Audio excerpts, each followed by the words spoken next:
Air condition এবং সুখ শান্তির একটি আরামদায়ক বিছানা হবে আমল। জোরে বলুন সুবহানাল্লাহ। আপনার আমার আমল হবে ওই কবরের সম্বল এবং শান্তির বাহক। জোরে বলুন সুবহানাল্লাহ। তো এর পূর্বে আমাদের কি মৃত্যুবরণ করতে হবে? কবরে যাওয়ার আগে মরতে হবে না?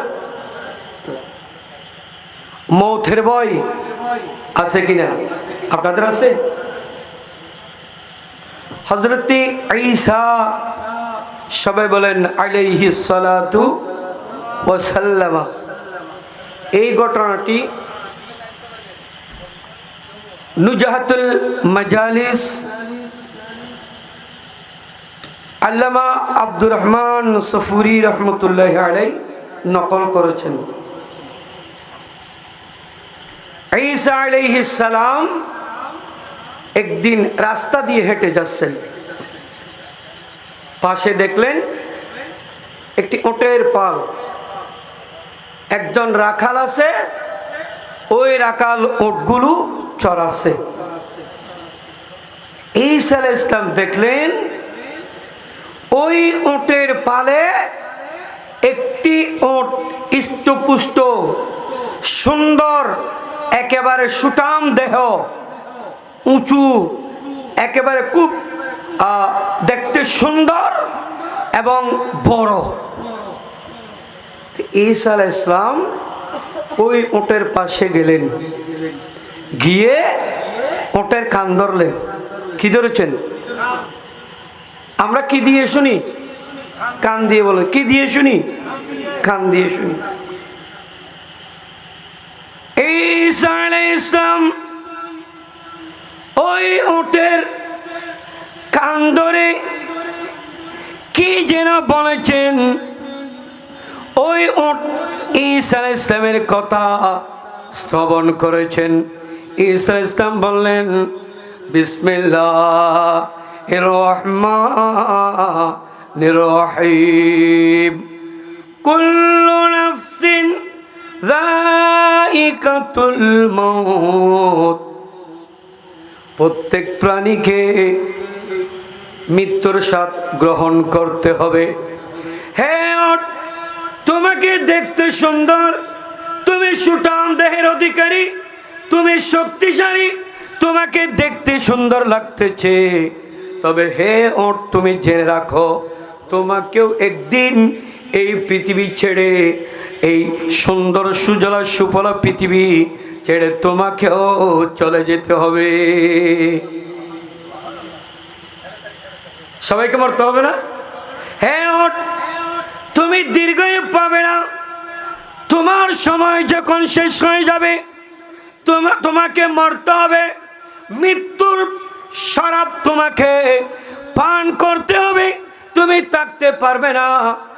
তুমি এখন যেভাবে আছো, তোমার দেহ থেকে মাংস চলে যাবে, তোমার সব শেষ হয়ে যাবে, তুমি নিঃশেষ হয়ে যাবে, এটা তোমার ধারণা রাখা একান্ত আবশ্যক। সুবহানাল্লাহ। আপনি যতই বড় হন না কেন, আপনার যত শক্তি থাকুক না কেন, আপনার চতুর্দিকে ভাই ব্রাদার কিংবা অন্যান্য পাওয়ারফুল কোন সৈনিক থাকুক না কেন, বন্ধুরা ভাইরা মনে রাখবেন, আপনাকে সব কিছু ছেড়ে সব শক্তির অবসান হয়ে আপনাকে একা একা যে জায়গায় যেতে হবে সেটার নাম হলো কবর। সেটার নাম কি? কবর। ঈসা আলাইহিস সালাম যখন বললেন, ওই উটের ভিতর মৌতের চিন্তা চলে আসলো, হায় হায় আমাকে তো মরতে হবে, আমি থাকতে পারবো না, আমার এই দেহ শেষ হয়ে যাবে, আমার দেহের মধ্যে মাংস থাকবে না, আমাকেও মরতে হবে। এই চিন্তায়, এই ভাবনায় উট খাওয়া দাওয়া বন্ধ করে দিলেন। উট খাওয়া দাওয়া একেবারে সব শেষ। ঈসা আলাইহিস সালাম চলে গেলেন। কিছুদিন পর আবার আসার সময় ঈসা আলাইহিস সালাম দেখলেন ওই উটের পাল যেই রাখাল ওটগুলো চড়াচ্ছিল সেও আছে, ওটগুলো আছে। ওখানে দেখলে একটি ওট একেবারে খাটো হয়ে গেছে, জীর্ণ শীর্ণ হয়ে গেছে, চিন্তিত চেহারা, মলিন, হাঁটার শক্তি রাখে না। তো ঈসা আলাইহিস সালাম রাখালকে ডাকলেন, হে রাখাল, আপনি একটু এদিকে আসেন, আপনার সাথে আমার একটু কথা আছে। ঈসা আলাইহিস সালাম বললেন, এই যে ভাই রাখাল, আপনি এই উটগুলো দেখাশোনা করেন, আপনি একটু বলেন এখানে যে উটগুলো আছে সব উট সানন্দে খাওয়া দাওয়া করছে, চলাফেরা করছে, কিন্তু একটি উট নীরবে একেবারে নিথর হয়ে পড়ে আছেন কেন? এর কারণটা কি আমি একটু জানতে চাই। আর ওই রাখাল বললেন, হে ঈসা রূহুল্লাহ, কিছুদিন আগে একজন মানুষ এদিকে এসেছিল, ওখানে ওই মানুষটি এই উটটির কানে কানে কি যেন বলেছেন, বুঝতে পারি নাই, আমি ওই মানুষকেও চিনি নাই, উনি যে ঈসা রূহুল্লাহ ছিলেন আমি চিনতে পারি নাই। ঈসা আলাইহিস সালাম ওই দিন থেকে আজকের দিন পর্যন্ত এই উট খাওয়া দাওয়া বন্ধ করে দিয়েছেন, কোনো ধরনের চলাফেরা করে না। তার ভিতর কিসের চিন্তা আসলো আমি রাখাল হয়েও বুঝতে পারলাম না। সুবহানাল্লাহ, সালাতু ইয়া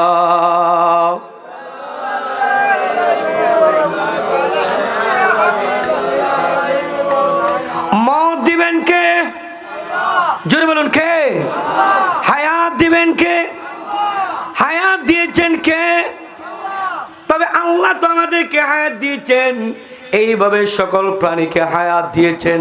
কেউ একদিন, কেউ 1 ঘন্টা, কেউ 2 দিন, কেউ 1 মাস, কেউ 2 মাস, 5 মাস, 6 মাস, এইভাবে বছরকে বছর মানুষের মতো যে সমস্ত প্রাণীরা আছে বেঁচে থাকে। যার যতদিন হায়াত অতদিন থাকতে পারবে, এরপরে আর থাকা যাবে? থাকতে পারবে? ইচ্ছে করলে থাকার দুনিয়া এটা নয়। আপনার মন চাইবে, তবে আপনি পারবেন না, কারণ আপনার নির্দিষ্ট টাইম যখন শেষ হয়ে যাবে তখন আপনাকে চলে যেতে। কারণ ঈসা আলাইহিস সালাম এই কথা রাখাল থেকে জানলেন। কথা তো বলেছেন ঈসা আলাইহিস সালাম, কে বলেছেন? কিন্তু প্রথমে রাখাল চিনতে পারে নাই, উনি যে ঈসা আলাইহিস সালাম কথা বলে গেছেন এটা বুঝতে পারে নাই। তখন ঈসা আলাইহিস সালাম রাখালকে বললেন, হে রাখাল, ওই সময় আমি ছিলাম, এই উটকে আমি মৌতের কথা বলেছি। জোরে বলুন না সুবহানাল্লাহ। একটি উট মৌতের কথা শুনে কান্না দিয়েছেন। আর মুসলমান মানব জাতি আমরা মৌতের ভয় করি না? করি? আছে ভয়? নাই। মা আয়েশা সিদ্দিকা রাদিয়াল্লাহু তাআলা আনহা আমার রাসূলের কাছে জানতে চাইলেন, ইয়া রাসূলুল্লাহ, ইয়া হাবিবাল্লাহ, শহীদের সাথে কারো হাসর হবে কিনা? সুবহানাল্লাহ বলেন। শহীদের দরজা তো অনেক উপরে। শহীদের দরজা, যারা আল্লাহ রাস্তার মধ্যে শহীদ হবেন তাদের জান্নাতের মকাম অনেক উপরে। মা আয়েশা সিদ্দিকা জানতে চাইলেন, ইয়া রাসূলুল্লাহ, ইয়া হাবিবাল্লাহ, শহীদের সাথে কোনো মানুষের হাসর হবে কিনা? আমার রাসূল বললেন, হে মা আয়েশা, হ্যাঁ, শহীদের সাথে আমার উম্মতের হাসর হবে। সুবহানাল্লাহ। শহীদের সাথে আমার উম্মতের কিছু মানুষ থাকবে। রাসূলুল্লাহ, ওরা খারাপ। আমার রাসূল বলেন, হে মা আয়েশা, যারা দৈনিক 20 বার মৌতের কথা স্মরণ করবে, আল্লাহ তাদেরকে শহীদের সাথে জান্নাতের মধ্যে রাখবেন। সুবহানাল্লাহ। আরেকটু জোরে বলুন সুবহানাল্লাহ। প্যারে হাজিরিন, আপনি আর আমি দৈনিক কয়বার মৌতের কথা স্মরণ করি? এবার নিজে নিজে চিন্তা করুন, কয়বার করেন? মৌতের কথা স্মরণ আছে? নাই নেই। যদি মৌতের কথা আমাদের স্মরণ থাকে, তাহলে দুনিয়াতে যত কাবজাব কাজ আছে, আহাম কুহাম আছে, এগুলো তো আমরা লিপ্ত হতাম। একটু মতের ভয় থাকতে হবে।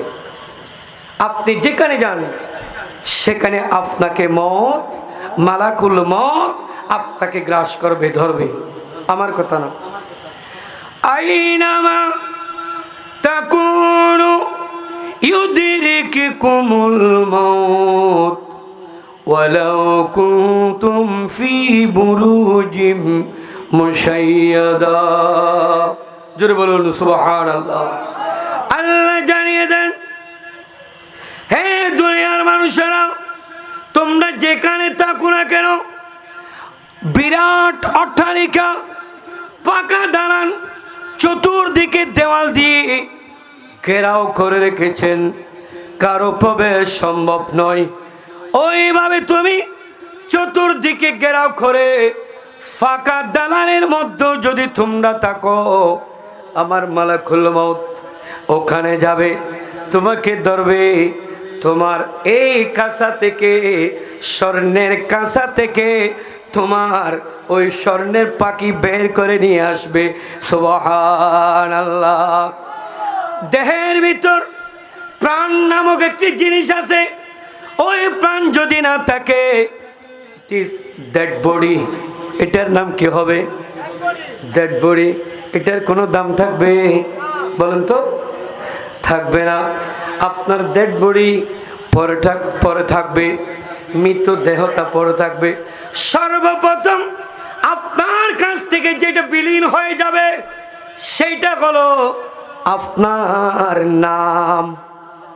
আপনার নাম আব্দুল করিম, আব্দুর রাজ্জাক, আব্দুস সাত্তার, মনিরউদ্দিন, সাইফুদ্দিন, জাহানারা বেগম, এইভাবে নাম থাকবে।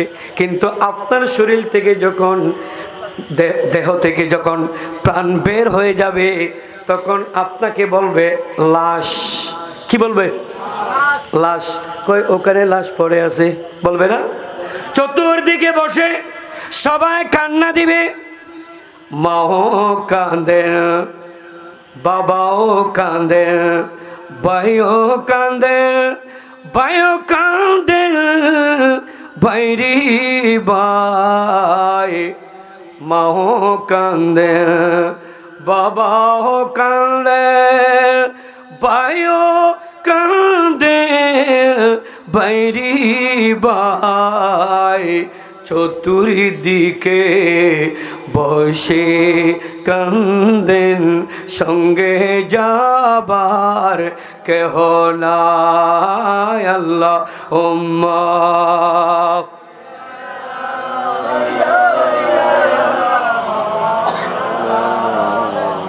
ওয়া আলা আলি।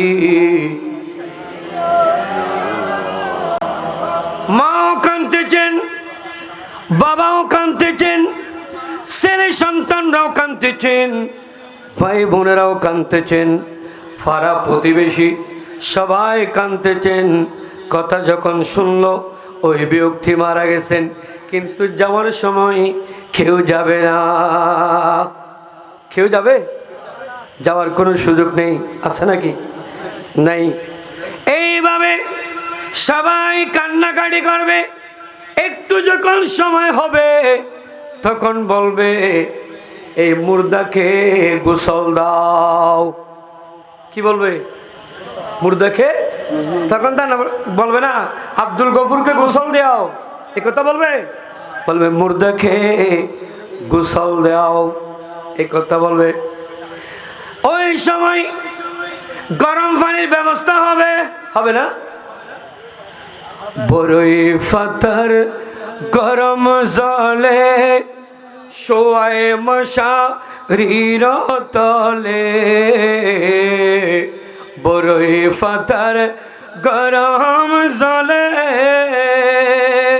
শোয়ায় মশারির তলে আতর গোলাপ চন্দন মাইকা দে সজনী তোরা সাজিয়ে গুছিয়ে দে মোরে সাজিয়ে গুছিয়ে দে মোরে ও সজনী তোরা সাজিয়ে গুছিয়ে দে মোরে।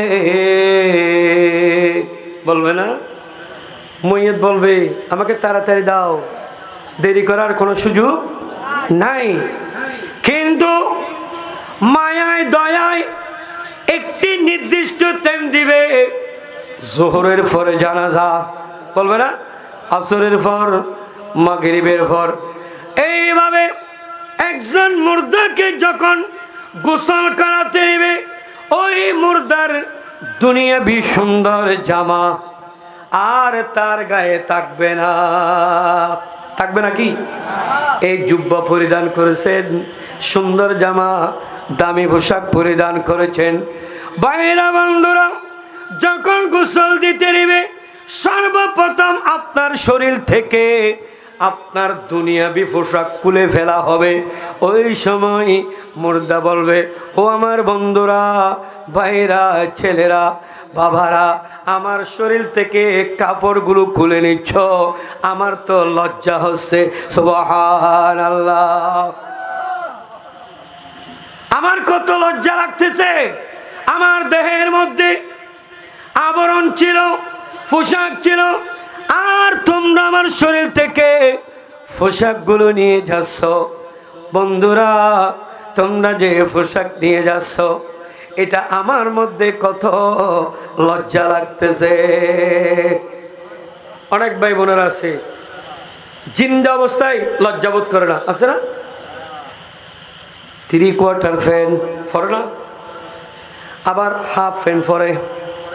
অনেক মা বোনরা আছে বোরকা পরিধান করে, ঠিক ওই বোরকা হলো একজন নারীকে আবরণ, অর্থাৎ তার সৌন্দর্যকে কাপড়ের ভিতর রেখে অপর পুরুষ থেকে নিজের সতর্কে হেফাজত করা, ঠিক কিনা? আর মা বোনরা যদি ফ্যাশনের জন্য বোরকা পরে, পর্দা না করে, মা বোনরা জেনে রাখুন, আপনার যে অবস্থা, আপনি একজন নারী হয়ে আপনার যে অবস্থা, একজন পুরুষের একই অবস্থা, একজন পুরুষের যে অবস্থা, একজন নারীর একই অবস্থা। সেখানে তো নারীর কাপড়ও খুলে ফেলবে, ফেলবে না? আরেকটা কাপড় দিবে, পুরানা কাপড়, হয়তো চাদর হতে পারে, অথবা তার পরিধানের অন্য একটি কাপড় হতে পারে। এরপর আপনাকে 3টি অথবা 5টি কাপড় দিয়ে কবরের লেবাস পরাইয়া দিবে। কয়টি দিবে? পুরুষ হলে কয়টি বলেন? আর মহিলা হলে আর কিছু নিতে পারবেন? বিদেশ থেকে ছেলে আপনার জন্য সুন্দর কাপড় পাঠিয়েছেন, অথবা আপনার মেয়ের জামাই বিদেশ থেকে পাঠিয়েছেন, অথবা আপনি সুন্দর জামা, আপনার উত্তম পোশাক আপনি বাস করে রেখে দিয়েছেন। আপনি যদি বলেন আপনার ছেলে সন্তানদেরকে আমার এই কাপড়গুলো দাও, শরীয়ত বলে না, আপনার জন্য 3টি কাপড়, আর মহিলার জন্য যে 5টি কাপড়, এগুলো নিয়ে আপনি আপনার আবাসস্থলের মধ্যে, যেখানে আপনি আবাদুল আবাদ থাকবেন, কতদিন থাকবেন, কয় মাস থাকবেন, কয় বছর থাকবেন, এটা আপনি জানেন না, একমাত্র জাননেওয়ালা কে? জোরে বলুন কে? আল্লাহ জানে। ওই আলমে বরজখ, ইয়ানি ওয়েটিং রুম, কি রুম? Waiting room. ওইটা একটি অপেক্ষমান একটি কক্ষ, যে কক্ষের মধ্যে আপনাকে কতদিন থাকতে হবে আপনি জানেন না, আমি জানি না, এটা একমাত্র আল্লাহ রব্বুল আলামিন জানেন। ওই রুমের জন্য তৈরি হতে হবে। কোন রুমের জন্য? প্যারা হাজরিন, আমরা আমাদের শিক্ষার্থীদেরকে নিজের জীবনকে সুন্দরভাবে গঠন করার জন্য শিক্ষা দিই। আপনি আপনার ছেলে মেয়েদেরকে স্কুল কলেজ মাদ্রাসায় পাঠান যাতে তারা তাদের জীবনকে সুন্দরভাবে গড়ে তুলতে পারে। এটা করি না? এটা দুনিয়াবি। কিন্তু আপনি কোথায়, আমি কোথায়? আমাদেরকে তো পরীক্ষার সম্মুখীন হতে হবে, নাকি হবে না? বুড়ো হলে কি মাফ হবে? জোয়ান হলে বাদ দিবে? এরকম কোনো সুযোগ আছে? না না, প্রত্যেকের জন্য অনির্দিষ্ট আনলিমিটেড, কোনো লিমিট করা হয়নি, ফিক্সড করা হয়নি অমুক তারিখ আপনার পরীক্ষা হবে, এরকম কোনো কথা নাই, নির্দিষ্ট করে দেওয়া হয় নাই। তবে আল্লাহ জানিয়ে দেন, বান্দা তোমরা যেখানে থাকো তোমাদেরকে মৌতে ধরবে, আর মৃত্যুর পর এমন একটি জায়গার মধ্যে আসবা, এমন একটি রুমে আসবা, এমন একটি পরীক্ষার হলের মধ্যে আসবা, সেখানে তোমাকে সাহায্য করার কেউ থাকবে না।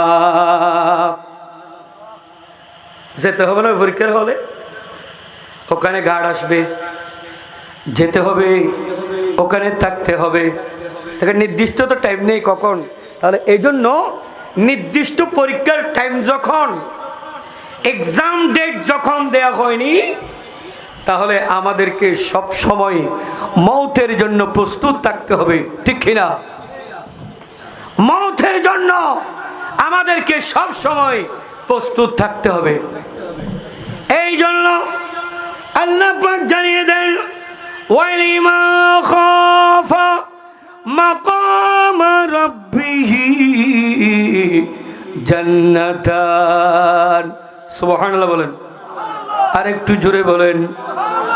আল্লাহ জানিয়ে দেন, যে ব্যক্তি মৃত্যুর পরে কিয়ামতের ময়দানে রব্বে করিমের সামনে দণ্ডায়মান হতে হবে, এই ভয় নিয়ে, এই চিন্তা নিয়ে, এই ভাবনা নিয়ে যেই ব্যক্তি দুনিয়ার হায়াত কাটাবে, দুনিয়ার জিন্দেগি অতিবাহিত করবে, আল্লাহ তাকে দুটি জান্নাত দান করবেন।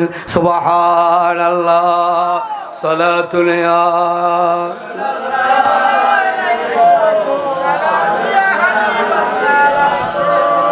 खुदाई में खुदा का एक ठिकाना, कसम अल्लाह की है वो मदीना। सलातुल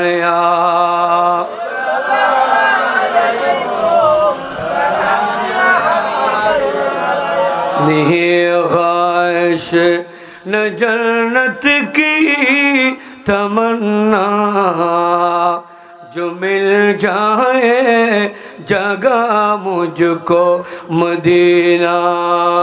सलातुल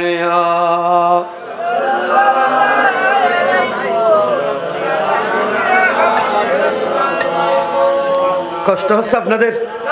কি বলেন, কষ্ট হচ্ছে? কালকে রাতেও ঘুমাচ্ছিলেন, ঘুমাননি, আজকেও যদি এরকম ফজর হয় আরেক সমস্যা না? কি বলেন? নিয়ত শুদ্ধ করবেন, ভালো কাজ করার চেষ্টা করবেন। ভালো কাজ করার চেষ্টা করলে, নিয়ত শুদ্ধ রাখলে করার সুযোগ দিবেন কে? जिनका बर दुनिया में कोई भी नहीं वाली।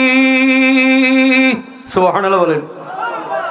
जिनका बर दुनिया में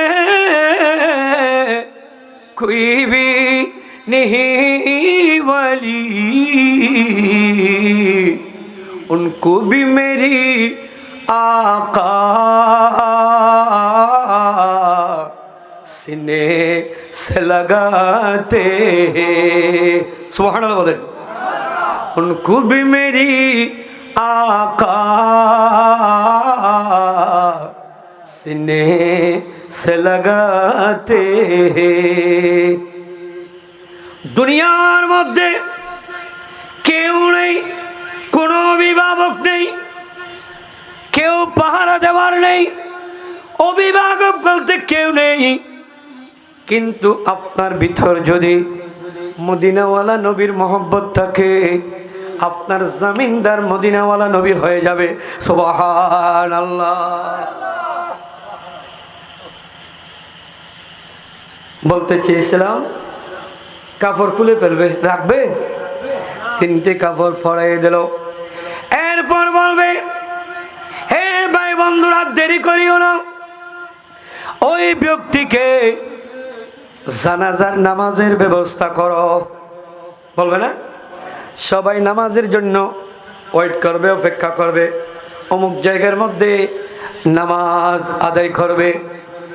আর যখন কফিলকে নিয়ে, কাঠকে কাঁধের উপর নিয়ে, ওই মুর্দাকে, ওই মাইয়াতকে যখন ঘর থেকে বের করবে, বলবে, ও রব্বুল আলামিন, আমি তো এই ঘরের বাসিন্দা ছিলাম।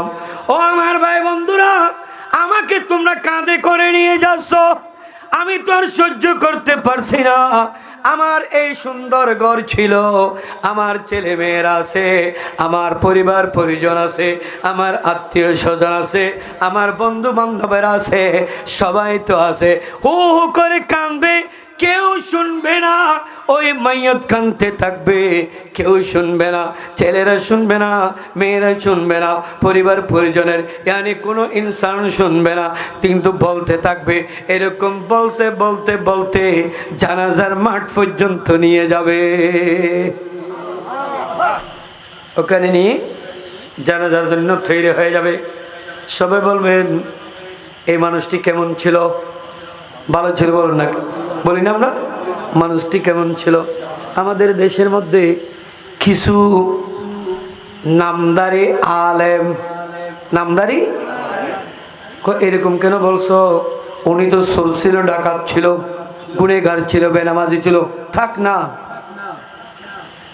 আল্লাহর বান্দারা যখন জামায়াত হয়ে একজন ব্যক্তির পক্ষে সাক্ষী প্রদান করবে বাদাল মউত, মৃত্যুর পরে, কারণ আমার রাসূল ইরশাদ করেন, ক্বালা রাসূলুল্লাহি সাল্লাল্লাহু আলাইহি ওয়াসাল্লাম, উযকুরু মুহাসিনা মাউতাকুম। জুড়ে বলুন সুবহানাল্লাহ। আমার রাসূল ইরশাদ করেন, হে আমার উম্মতেরা, দুনিয়ার মানুষেরা, মানুষ যখন মারা যায়, মৃত্যুর পরে তার যত ভালো কাজ ছিল, ওই ভালো কাজের তোমরা স্মরণ করো, ভালো কাজের জিকির করো, ভালো কাজের আলোচনা করো। সুবহানাল্লাহ। একজন চোর হোক, ডাকাত হোক, তার একটি ভালো কিছু নেই, গুণ বৈশিষ্ট্য নেই একটাও, ওই বৈশিষ্ট্য আলোচনা করো। বান্দা যখন ওই ব্যক্তির ব্যাপারে সাক্ষী দে, কি দে? সাক্ষী দে। আপনার যেমন সদর উচ্চ বিদ্যালয়ের মাঠে জানাজার নামাজ, সবাই উপস্থিত, শত শত হাজার হাজার মানুষ উপস্থিত হয়ে গেল। সব মানুষেরা যদি বলে আব্দুল করিম কেমন ছিল, সবাই যদি বলে ভালো ছিল, তখন আল্লাহ ডাক দিয়ে বলেন, ও ফেরেশতারা, আমার বান্দার পক্ষে, এই বান্দার পক্ষে, এই মৃত্যু ব্যক্তির পক্ষে, আমার পথের পথযাত্রীর পক্ষে উপস্থিত ব্যক্তিরা কি সাক্ষী দিয়েছেন তোমরা লিপিবদ্ধ করো। উচ্চ আওয়াজ দিয়ে বলুন সুবহানাল্লাহ। আমার এই ব্যক্তির পক্ষে সমস্ত মানুষেরা ভালো সাক্ষী দিয়েছেন, সুতরাং আমিও তাকে আমার দরবারে কবুল করে নিলাম। উচ্চ আওয়াজ দিয়ে বলুন সুবহানাল্লাহ। তা আপনার আমার ক্ষতি আছে এই কথা বলতে? বলেন না, ক্ষতি আছে? কারণ হাদিসের মধ্যে বলতেছেন উযকুরু মুহাসিনা মাউতাকুম। এটা কার বাণী? আমার রাসূলের বাণী। তা হাদিসের উপর আমল করলাম, মানুষটি কেমন ছিল? ভালো ছিল। এই ভালো কথা বলতে আপনাকে আমাকে খেয়ে আবার বাধা দিবে, কারণ ওখানে দোয়া করা হয় নাই, মাগফিরাত কামনা করা হয়। আল্লাহ বুঝার তৌফিক দান করুন, সবাই বলেন আমিন। একটু জিকির করি, হক লা ইলাহা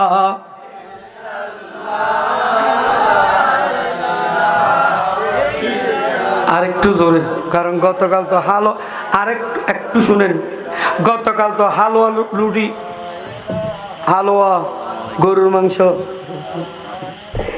এগুলো চলে নাই। মাশাআল্লাহ, খাবার তো খুব ভালো হয়েছে গতকাল, আজকে তো শক্তি থাকার কথা, এই জন্য একটু জোরে বলবেন হক লা ইলাহা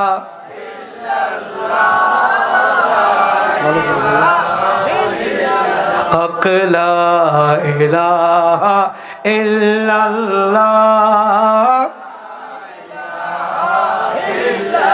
ইয়া রহমানু ইয়া আল্লাহ ইয়া রহিমু ইয়া আল্লাহ ইয়া করিমু ইয়া আল্লাহ লা ইলাহা জোরে জোরে হক লা ইলাহা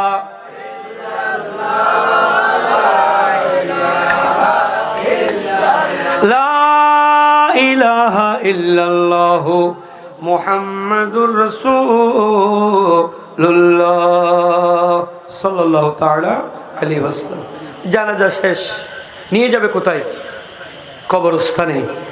আপনার নির্দিষ্ট বাড়ি, আবাসিক এলাকা কোথায়? কবরস্থান বলেন কোথায়? প্যারে হাজিরিন, এমন এমন কবরস্থান আছে যে কবরস্থানের মধ্যে মানুষেরা দিনে জিয়ারত করতে পারে না, দিনে কবর জিয়ারত করার জন্য যেতে ভয় পাই, এরকম কবরস্থান আছে কিনা? কারণ আপনার আমার বাড়ি রাস্তার ধারে, সুন্দর এবং খুব মনোরম পরিবেশে বসবাস করার জন্য একটি বাড়ি তৈরি করেছেন। আর কবরস্থান এমন একটি জায়গার মধ্যে, চতুর্দিকে জঙ্গল, যদি কোনো মানুষ মারা যায় জঙ্গল পরিষ্কার করে, অন্যথায় ওইভাবে পড়ে থাকে, আছে কিনা? আছে না? বেদামি জায়গা। আর কবরস্থান যখন সংস্কার করার সময় আছে তখন বলে সরকারি কোনো অনুদান পাওয়া যায় কিনা। খারাপ লাগে এখন অনুরোধে কবরস্থান পুরো একটা ভাড়া মিলে 200-300 ফ্যামিলি আছে না নাই? কয়েকশো ফ্যামিলি, প্রত্যেক ফ্যামিলিতে যদি 5 জন করে ধরে, 100 ফ্যামিলিতে কয়শো মানুষ? 500 বলেন। 100 ফ্যামিলিতে 500 জন মানুষ। 500 জন মানুষের জন্য 2-3 ঘন্টার উপর একটা কবরস্থান করেছেন নাকি বেশি? আর ওই 2-3 ঘন্টা কবরস্থানকে ভরাট করার জন্য আপনি অনুদান চেয়েছেন সরকারি হাত থেকে। আমি কোনো মিথ্যে বলতেছি? কোথায় মেম্বার গেল, চেয়ারম্যান কোথায়, একটু বলেন। উপজেলা চেয়ারম্যানকে একটু বলেন আমাদের কবরস্থানের চতুর্দিকে ঘেরাও দিতে হবে, অথবা কবরস্থানে মাটি বরাদ করতে হবে, এই জন্য কিছু অনুদান তো দিল 20-50 হাজার, 60 হাজার বা 1 লক্ষ টাকা। ওখানে 1 লক্ষ টাকার কাজ হয় নাই, হয়েছে গোসালান এখনো?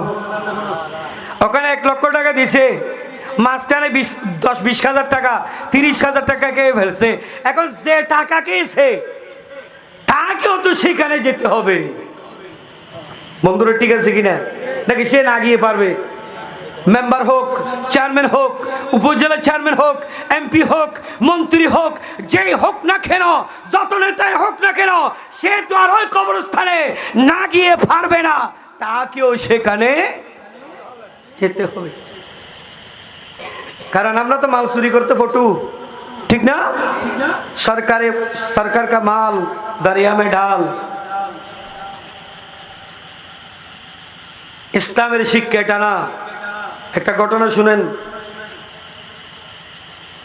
বাইতুল মালের পাহারা দেওয়ার জন্য হযরত আবু হুরায়রা সবাই বলেন রাদিয়াল্লাহু তাআলা আনহুকে আমার রাসূল নির্ধারিত করলেন বাইতুল মালের দারওয়ান। সহজ কথায় কি বাইতুল মালের, তো বাইতুল মালের মালিক তো গোটা রাষ্ট্রের মানুষ সবাই। জোরে বলুন না সুবহানাল্লাহ। বাংলাদেশে রাজস্ব হাতের যত সম্পদ সবগুলোর মালিক আপনিও আমিও। এই সম্পদের মালিক কে? সাধারণ জনগণ, দেশের সব মানুষ। তো বাইতুল মালের পাহারাদার বানিয়েছেন হযরত আবু হুরায়রা রাদিয়াল্লাহু তাআলা। তো রাত্রে পাহারা দিচ্ছেন জনগণের মাল, রাষ্ট্রীয় কোষাগারের মাল। গভীর রাত, চোর এসেছে। কে এসেছে? একটু কথা বলেন। চোর এসে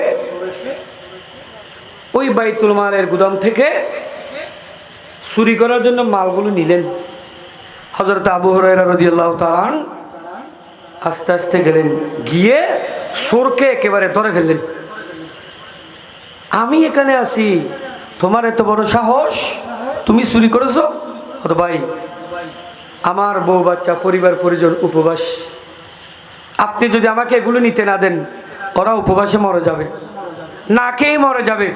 দয়া করে আজকে ছেড়ে দেন, আমি আর কখনো আসবো না। অনেক কাকুতি মিনতি করলেন। তো আবু হুরায়রা রাদিয়াল্লাহু তাআলা নরম দিলের মানুষ, ছেড়ে দিলেন। সকাল হলো, আমার রাসূলের কাছে গেলেন। আমার রাসূল আবু হুরায়রা রাদিয়াল্লাহু তাআলাকে দেখে মুস্কি হেসে বললেন, হে আবু হুরায়রা, চোর কোথায়? সুবহানাল্লাহ বলবেন না? আবু হুরায়রা রাদিয়াল্লাহু তাআলা আশ্চর্য হয়ে গেলেন।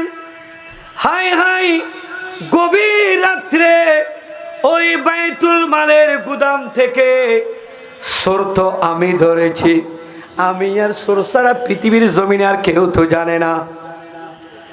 আমার রাসূল কিভাবে জানলেন? ইয়া রাসূলুল্লাহ, আমি তো কোনো কাউকে বলি নাই।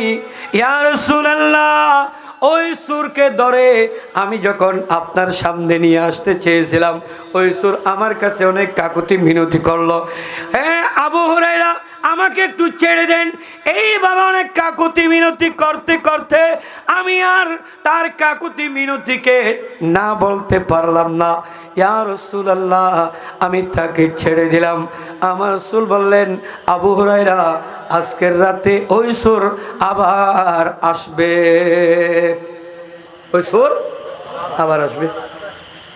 আবু হুরায়রা বলেন, আমার রাসূল বললে এখানে তো ভুল হবে না? ভুল হবে? বলে না ভুল হবে? এটাই তো ঈমান আকীদা। জোরে বলুন সুবহানাল্লাহ। কারণ সব কিছু আমরা পেয়েছি ওখান থেকে। सबको मिलता है उस आला सरकार से, सबको मिलता है उस आला सरकार से। ओ हबीबे खुदा जिनकी दरबार में, वो हबीबे खुदा जिनकी दरबार में, गौसे आज़म को ताजे बेलायत मिली, गौसे आज़म को ताजे बेलायत मिली।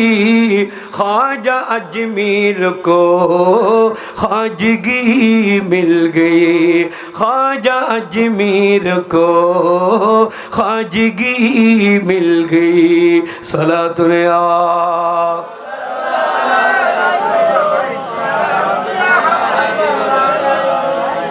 আমার রাসূল বললেন, হে আবু হুরায়রা, ওই চোর তো আজকে আবার আসবে। দ্বিতীয় দিন আবু হুরায়রা অপেক্ষায় ছিলেন। ঠিকই চোর এসেছেন মাল চুরি করার জন্য। চুরি করলেন, নিয়ে যাওয়ার সময় ধরে ফেললেন। বললেন, হুজুর, আজকে দ্বিতীয় দিন, আপনার কাছে আমি প্রতিজ্ঞা করতেছি আর আসবো না, আজকে আমাকে একটু ছেড়ে দিন। এইভাবে কাকুতি মিনতি করতে করতে চার পেয়ে গেলেন। আমার রাসূলের সামনে যখন গেলেন, হে আবু হুরায়রা সুর কোথায়? বলেন হুজুর আর তো পারলাম না, ওনার কাকুতি মিনতিতে আমার দিল নরম হয়ে গেল, আমি তাকে ছেড়ে দিয়েছি। আবু হুরায়রা আজকে আবার আসবে, আজকে আবার আসবে। তৃতীয় দিন আবার আসলেন, ঠিকই ওই চোর আসলেন। চোর যখন এসে চুরি করতে লাগলেন তখন ধরে ফেলেছেন। ধরে যখন ফেললেন বলছে আর আসবো না, আর আজকে তো হাতে নাতে শেষ, আর আসা যাবে না। হ্যাঁ আবু হুরায়রা ঠিক আছে, আমি তো আর আসবো না, তবে আমাকে তো নিয়ে যাবে তুমি। কিন্তু আমি একটি কথা বলতেছি, হ্যাঁ আবু হুরায়রা, আমি তোমাকে একটি সুর ধরার দোয়া শিখাইয়ে দেব। সুবহানাল্লাহ বলেন। সুর ধরার দোয়া শিখিয়ে দেব। তখন আবু হুরায়রা চিন্তা করলেন, যদি সুর ধরার দোয়া আমাকে শিখে দে তাহলে ঠিক আছে, এই সুর গেল, আর তো আসবে না, আর আসবে না। শুধু আচ্ছা ঠিক আছে, সুর ধরার দোয়া শিখিয়ে দিলেন। সেটা কি জানেন? কোরআন শরীফের মধ্যে আমরা স্বাভাবিক মা বোনরা বা আমরা যারা আছি বলি আল্লাহর দোয়া, যেটার নাম হচ্ছে আয়াতুল কুরসি। বলেন না আয়াতুল কুরসি। এই আয়াতুল কুরসি শিখিয়ে দিলেন। হে আবু হুরায়রা, আয়াতুল কুরসি পড়ে যখন তুমি দরজায় ফু দিবা আর রাত্রে ঘুমাবা, আল্লাহর নূরি ফেরেশতারা তোমাকে পাহারা দিবে। সুবহানাল্লাহ বলেন। আর কোনো চোর আসলে মাল চুরি করতে পারবে না, ওই চোর ধরা খেয়ে যাবে। আবু হুরায়রা বললেন ঠিক আছে, তো তুমি এই যখন দোয়া শিখিয়ে দিয়েছো, যাও আজকে তোমাকে ছেড়ে দিলাম, তোমাকে ছেড়ে দিলাম। যখন আমার রাসূলের কাছে গেলেন, রাসূল বলে আবু হুরায়রা সুর কোথায়? ইয়া রাসূলুল্লাহ, আমি তো সুরকে ছেড়ে দিয়েছি। কেন? হুজুর আমাকে একটি উনি দোয়া শিখিয়ে দিয়েছেন। সুবহানাল্লাহ। আর বললেন, হে আবু হুরায়রা তুমি কি সুরকে চিনো? অথচ চিনি না। উনি হলো শয়তান। উনি কে? বলেন না, উনি কে? শয়তান। কে বলেছেন? আমার রাসূল বলেছেন ওই শয়তান তোমাকে দোয়া শিখিয়ে দিয়েছেন।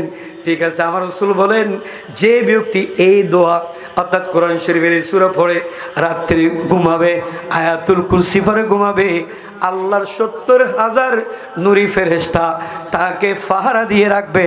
সুবহানাল্লাহ। আরেকটু জোরে বলুন সুবহানাল্লাহ। বলতে চেয়েছিলাম আমার রাসূলের সাহাবায়ে কেরামরা বাইতুল মালের পাহারা দিয়েছে আর রাষ্ট্রীয় কোষাগারের সম্পদের হেফাজত করেছেন মানুষের কল্যাণের জন্য। কিন্তু আজ আমরা কোথায়? যাদেরকে আমরা জনগণের মালকে পাহারা দেওয়ার জন্য কি বানাইছি? নেতা বানাইছি, এমপি বানাইছি, চেয়ারম্যান বানাইছি, কিংবা পাহারাদার বানাইছি, তারা তো আমাদের কল্যাণের জন্য নয়, নিজেদের কল্যাণের জন্য। ঠিক কিনা? আমি এটার ব্যাখ্যা দিব একটু বড় করে, আবার বলবো যে হুজুর আমাদের কি বলতেছেন। না, দোষারোপ করার কোনো সুযোগ নেই। বস্তা বস্তা খেয়ে ফেলেছেন, লক্ষ লক্ষ টাকা, কোটি কোটি টাকা জনগণের সম্পদকে আপনি বুক করেছেন। প্যারে হাজিরিন, ওই সমস্ত ব্যক্তিরা আপনারা জেনে রাখেন, জনগণের সম্পদ খেয়েছেন, মানুষের হক খেয়েছেন, অন্য জনের সম্পদ কেড়ে নিয়েছেন। আপনি বাঁচতে পারবেন না।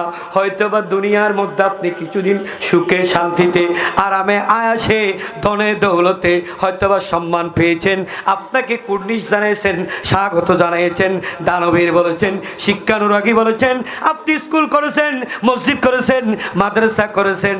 তবে না না, আপনার এই সবগুলো ধূলিসাৎ হয়ে আপনাকে এমন একটি জায়গায় দাঁড়াতে হবে, যা কেছেন তার চেয়ে আরো 100 গুণ দিতে হবে। ঠিক কিনা? আচ্ছা, এটা বলবো পরে, এটা শেষ করি। কবরে নিয়ে জানাজার নামাজ পর কোথায় নিবি? বলেন, কবরে নিবে না? এবার ওই কবর জগৎ আপনার আমার জন্য ফিক্সড হয়ে গেল, নির্ধারিত। এটা কোনো আবাসিক, এটা আমাদের লং টাইম ওখানে অবস্থান করার একটি আবাসিক প্রকল্প। তা আমি বলতে চেয়েছিলাম মূল কথাটি হলো, আপনার এলাকায় একটি কবরস্থান আছে, কবরস্থান এটা সংস্কার করার জন্য সরকারি হাতের টাকার জন্য বসে থাকেন কেন? 100 মিলিয়ে যদি 1000 টাকা করে দেয়, কত হবে? 1 লক্ষ টাকা হবে না? হবে কিনা বলেন? হবে। তো 1 লক্ষ টাকা দিয়ে আপনি কবরস্থান সংস্কার করেন। আবার বলো, হুজুর কি এটা জায়েজ নাই? হ্যাঁ জায়েজ আছে, তবে আপনি জানেন না সরকারি হাতের টাকা, হিন্দুও দিতে পারে, বৌদ্ধ দিতে পারে, খ্রিস্টানও দিতে পারে, কোনো একটা সংস্কার টাকা দিয়েছে, এটা কাজে লাগাতে পারবেন, কিন্তু কেন লাগাবেন?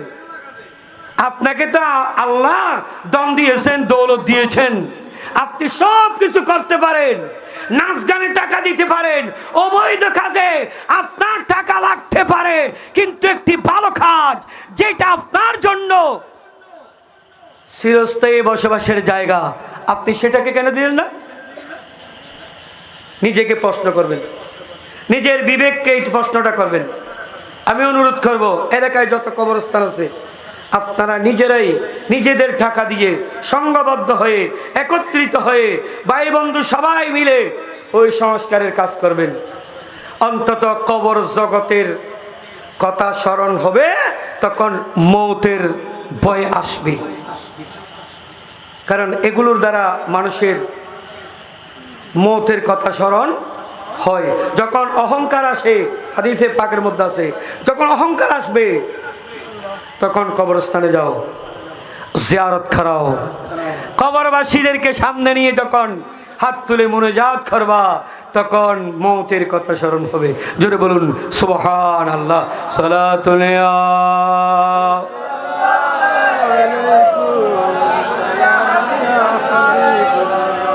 যাক, কবরের মধ্যে দিয়ে আসলো, কবরে ঢুকে দিল, এখানে আর কেউ থাকবে? সবাই চলে আসবে। কবর হাসর ফুলসিরাতে কোনো আপনি পাবেন না, যেটাই যাবেন সেটাই পাবেন শাহে মদিনা, শাহে মদিনা। এমন দয়াল নবী, এমন দয়াল নবী, যার নাই উপমা, যে জন হবে আপনা সে তো মদিনা। বলো না, যে জন হবে আপনা। अरे कर लगिया कंदर मन, कर लगिया बांधो, कर लगिया कंदर मन। কেউ তো তোমার আপন হবে না, না, যে জন হবে আপনা সে তো মদিনা, যে জন হবে আপনা। সালাতুল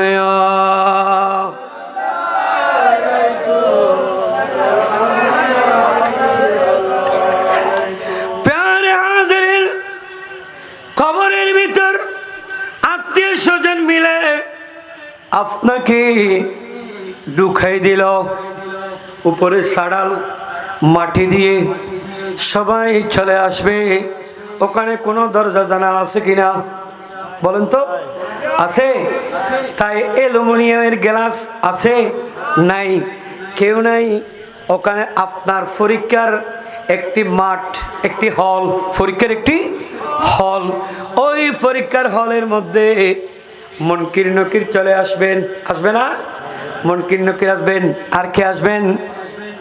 হায়াতুন নবী, কামলিওয়ালা নবী মুহাম্মাদুর রাসূলুল্লাহ সাল্লাল্লাহু তাআলা আলাইহি ওয়াসাল্লাম। উচ্চ সুরে বলুন সুবহানাল্লাহ। এজন্য শায়ের বলতেছেন, কাড়ে মনিকির नकीर सर पर न कोई हामी न कोई यावर, बता दो आखिर मेरे पैगंबर बता दो आखिर मेरे पैगंबर के सख्त मुश्किल जवाब में उठा दो फरदा दिखा दो उठा दो फरदा জোরে বলুন সুবহানাল্লাহ। ওই কবরের মধ্যে কেউ থাকবে না, মুনকির নকির নামক দুজন ফেরেশতা আসবে। ওই দুজন ফেরেশতা আপনাকে প্রশ্ন করবে। প্রশ্ন ভাইবা চলবে। কি চলবে? ভাইবা পরীক্ষা চলবে। বলবেন আরবি ভাষায়। কোন ভাষায়? তো আরবি তো শিখেন নাই, শিখছেন? আরবি জানেন না। মুসলমানের ঘরে জন্ম নিয়েছেন, কোরআন শরীফ পড়তে জানেন না। আছে না এরকম? কি বলেন? আছে। আলহামদুলিল্লাহ জানেন না, সূরা ফাতিহা সূরা ইখলাস জানেন না, আউযু বিল্লাহি বিসমিল্লাহ জানেন না। বুড়ো হয়ে গেছেন, আপনার দাড়ি পেকে গেছে, এরকম অনেক বৃদ্ধ মানুষ আছে, এখন নামাজও পড়ে না। আছে না? আমার আল্লাহ বলেন, হাদিসের মধ্যে আছে, আল্লাহ জানিয়ে দেন এমন কিছু বৃদ্ধ মানুষ যাদের দাড়ি সাদা হয়ে গেছে, কুচু হয়ে গেছে, ওরকম বৃদ্ধ মানুষ ইসলামের গণ্ডির ভিতর আছে। ওরকম মানুষ কি গজব দিতে, আযাব দিতে, কষ্ট দিতে আমি খোদার কুদরতির অন্তরের মধ্যে লজ্জা লাগে। সুবহানাল্লাহ। কিন্তু ওই মানুষ বৃদ্ধ হয়ে গেল ইসলামের গণ্ডির ভিতর থেকে, কিন্তু আমি খোদাকে ভয় করে না এবং ইসলামের কোনো কাজ করতে লজ্জাবোধ করে না। আছেন এরকম? আল্লাহ জানিয়ে দেন, ইয়া আইয়ুহাল্লাযীনা আমানুত্তাকুল্লাহ হাক্কা তুকাতিহি ওয়া লা তামুতুন্না ইল্লা ওয়া আনতুম মুসলিমুন। সুবহানাল্লাহ বলেন, আরো জোরে বলুন সুবহানাল্লাহ।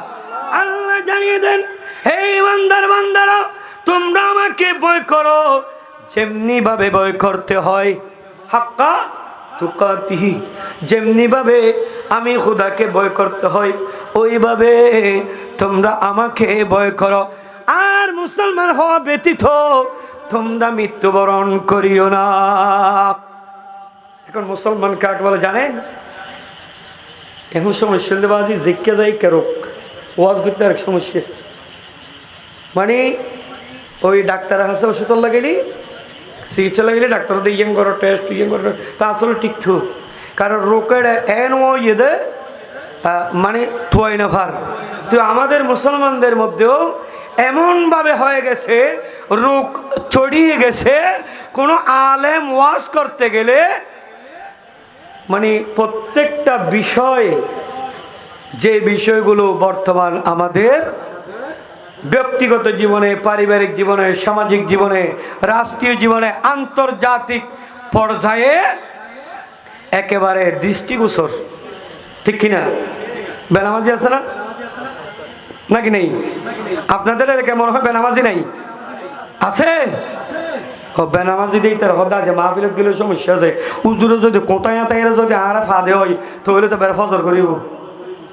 এত হদুন নয় এটা আছে নাই চেঁচাছি ডেঙ্গে বাজা হয়ে দেরি এলে হদুন চাচা জেড়া ভাই বন্ধু হল গরম ভাই বই থেকে হদা মাইকার অবস্থা বেড়ে সুন্দর হর কোথায় শীত একখানা একখানা ফরের হদা সম্বল একখানা মাঝে ঘা দি হান্নানোর একখানা কি করি রাখিয়ে না এই লো হদুন আছে না? আছে না? এটা ইলেকশনের ডিউটি করছি তো এই স্কুল ইয়ানজি গত নির্বাচনী ডিউটিতে আসছিলাম। এত তো মানুষ ব্রেন আসছে দে, হ্যাঁ তো মনে করছে দাদি মাহফিল এড়া আসছে খুশি লেগে তো আর যাতে ফল ঠিকানা দিই তো বাবা কোথায় যাবো?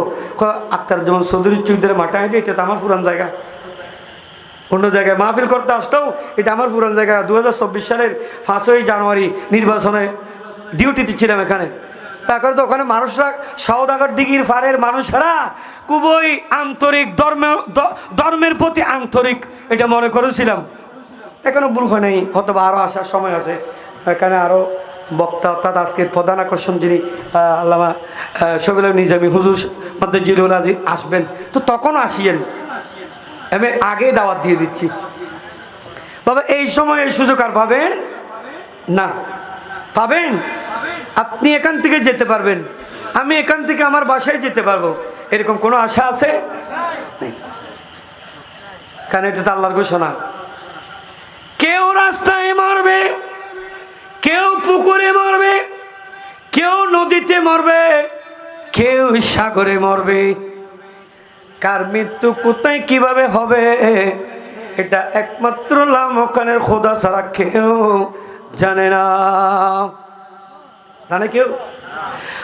মৌত হায়াত মেরি दोनों तेरे लिए,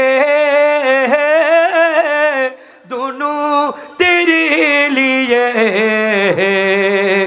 जब मेरे मौत आए, जब मेरे मौत आए, तू सामने मदीना दरबार मुस्तफा में मेरा सलाम।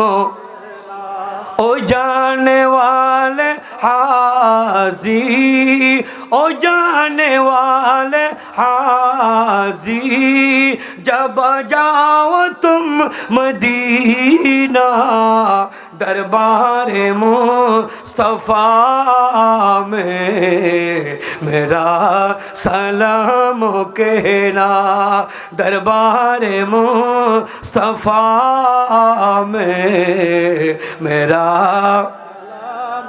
जुरे बोलून अल्लाहु अकबर। प्यारे हाजिরিন, ওই কবরের মধ্যে আপনার আমার বাইবা শুরু হয়ে যাবে। প্রথম প্রশ্ন, এটা তো আপনারা জানেন, প্রথম প্রশ্ন মান রব্বুকা বলবে না? আপনি উত্তর জানেন, শিখছেন? শিখেন নাই? অটোমেটিক আল্লাহ ইন্টারন্যাশনাল ল্যাঙ্গুয়েজ হিসাবে আরবিকে ওই ব্যক্তির জবান থেকে বের করে দিবেন, সুবহানাল্লাহ। কিন্তু আপনি আপনার নাতিকে, আপনার ছেলে মেয়েদেরকে, আপনার পরিবার পরিজনকে আরবি শিক্ষার প্রতি অনীহা প্রকাশ করেছেন। এরকম মানুষ আছে না? হুজুর রাখলে 500 টাকা 1000 টাকা, আর ইংলিশ টিচার রাখলে হাজার হাজার টাকা, আছে না? কোথায় পড়ে? ইংলিশ সাবজেক্ট পড়ে, ম্যাথ, ফিজিক্স, কেমিস্ট্রি, বায়োলজি একটা ডিপার্টমেন্টের, সায়েন্স, আর্টস, কমার্সের একটা ডিপার্টমেন্টের মধ্যে পড়ালেখা করে। আপনি পরিচয় দিয়েছেন, ছেলে কি করে? সচিবালয়ে চাকরি করে, ছেলে কি অ্যাডভোকেট, ছেলে কি উকিল হয়েছে, ছেলে কি ডাক্তার হয়েছে। এইভাবে পরিচয় দিতে দিতে দুনিয়ার সব পরিচয় দিয়েছেন। 5টি ছেলের মধ্যে যেই ছেলেটি আপনার জানাজার নামাজ পড়াবে, আপনি ওই ছেলেটিকে পরিচয় দেন নাই, তার দিকে তাকান নাই, তার দিকে আপনার কোনো আন্তরিকতা ছিল না। এরকম আছে না? ছেলে 5টি ডাক্তারের পরিচয় দিয়েছেন, ছেলে ডাক্তার, ছেলে মাস্টার, ছেলে অ্যাডভোকেট, ছেলে সচিবালয়, ছেলে বড় চাকরি করে, আর আপনার ছেলে একটাকে হুজুর বানিয়েছেন, আলেম বানিয়েছেন, সে তার পরিচয় আপনি দেন নাই। আছে কিনা? কিন্তু আপনার জানাজার নামাজের জন্য ডাক্তার, ইঞ্জিনিয়ার কিংবা সচিবালয়ের বড় সচিব, উপসচিব সে দাঁড়াতে পারে নাই। কে দাঁড়ালো? ওই আপনার 5 ছেলের যেটা একেবারে লোয়ার ক্লাসের ওই ছেলেটি আপনার কফিন সামনে নিয়ে আল্লাহু আকবার বলে দাঁড়িয়ে গেলেন। 4টি তাকবীর বললেন। কয়টি? ওই 4টি তাকবীর বলে আপনার জন্য মাগফিরাত কামনা করলেন। করে না? ওই ছেলেকে আপনি মূল্যায়ন করেন নাই। ওই ছেলে আপনার মৃত্যুর পর আপনার কবরের পাশে গিয়ে আসসালামু আলাইকুম ইয়া আহলাল কুবুর, জোরে বলুন সুবহানাল্লাহ। এই কথা বলে শুদ্ধ কোরআন শরীফ পড়তে জানেন, কিন্তু আপনার বড় ছেলে সচিব, উপসচিব, অ্যাডভোকেট, এমন ব্যক্তির আছে সূরা ফাতিহা পড়তে জানে না, আছে, কিন্তু ওখানে অ্যাডভোকেটের আইন প্রয়োগ করা যাবে না, সচিবালয়ের সচিবের কোনো শক্তি চলবে না, একমাত্র শক্তি চলবে আপনার যেই ছেলেটি দুর্বল ছিল সেই ছেলে যখন কবরস্থানে গিয়ে আপনার জন্য বলল আল্লাহুম্মা গফিরলি ওয়াল ওয়ালিদাইয়া ওয়ালিল মুমিনিনা ইয়াউমা ইয়াকুমুল হিসাব, জোরে বলুন সুবহানাল্লাহ।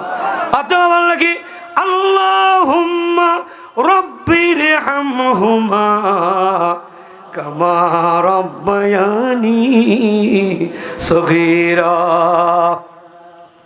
ছেলে যখন এইভাবে বলবে তখন আল্লাহ ফেরেশতা নাজিল করে দিবেন, এ গজবের ফেরেশতা তোমরা উঠে যাও, আমার এই বান্দার ছেলে দুনিয়ার উপর কোরআন তেলাওয়াত করলো, সূরা ফাতিহা বললো, বিসমিল্লাহ তেলাওয়াত করলো, সুতরাং তাকে আর গজব দেওয়ার কোনো সুযোগ নেই, তাকে তোমরা গজবের ফেরেশতারা উঠে যাও, আমি খোদার পক্ষ থেকে অর্ডার হয়ে যাবে, তার কবরের মধ্যে রহমতের ফেরেশতা যাবে।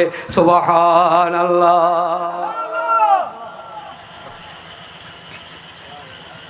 কোথায় আছি আমরা? কোন জগতে?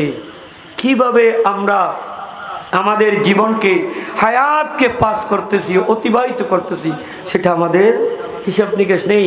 ইট ড্রিঙ্ক অ্যান্ড বি মেরি, খাও দাও ফুর্তি করতে আমরা আমাদের দিন কাটিয়ে দিচ্ছি। যাই হোক প্যারা হাজরিন, কবরস্থানে তাহলে মোমেন যারা, তারা ওই কবরকে ভয় পাবে না। জোরে বলুন সুবহানাল্লাহ।